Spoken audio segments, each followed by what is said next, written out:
রহমান।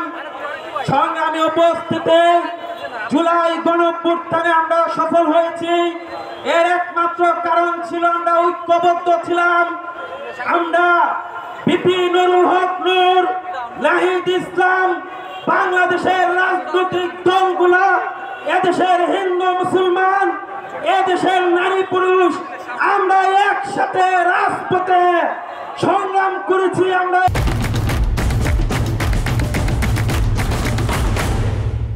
একসাথে রাজপথে রক্তাক্ত হয়েছে, আমরা হামলা মামলার শিকার হয়েছে।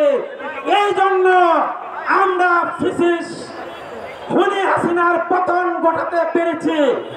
কিন্তু দুঃখের বিষয়, আজকে আমরা একসাথে নেই, আমরা ঐক্যবদ্ধ নেই। এই জন্য জাতীয় পার্টির হাতে জুলাইয়ের অগ্রসনিক, যার সংগ্রামে আমরা রাজপথে বারবার রক্ত দিয়েছি, বিপি নুরুল হক নূরকে জাতীয় পার্টির মতো, যেখানে বাংলাদেশের জেলাগুলিতে তাদের 10টি লোক নেই, তাদের হাতে মার খেতে হয়, এর চেয়ে লজ্জা আর আমাদের হতে পারে না। বন্ধুগণ, আমরা স্পষ্ট বলে দিতে চাই, এরকম মুখে মুখে সংহতি সমাবেশ দিলে হবে না। আমাদের জুলাই গণঅভ্যুত্থানের মতো আমরা আবারও একসাথে রাজপথে মার খেতে হবে। সেখানে নাহিদ ইসলাম, নুরুল হক নূর সহ জুলাইয়ের সকল শক্তি থাকবে, তাহলেই সফলতা আসবে। সংগ্রামী উপস্থিতি, আমাদের মধ্যে বিভক্তি তৈরি করার পায়তারা চালাচ্ছে আমাদের এই দিল্লি, তার সেবাদাসী রাজনৈতিক দল আওয়ামী লীগ, শেখ হাসিনা ভারতীয় মিডিয়াগুলোতে গুজব ছড়াচ্ছে যে এখানে বলা হচ্ছে এনসিপি নির্বাচন চাই না। আমরা স্পষ্ট বলে দিতে চাই, এনসিপি নির্বাচনের পক্ষে।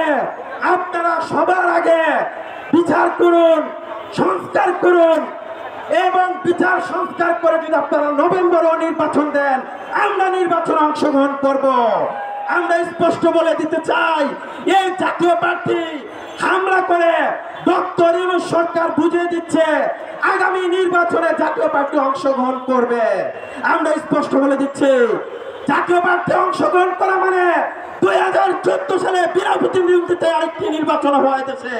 জাতীয় পার্টি অংশগ্রহণ করা মানে 2018 সালের রাতের অন্ধকারের একটি নির্বাচন উপহার দেওয়া, 2024-এর দামি নির্বাচন দেওয়া।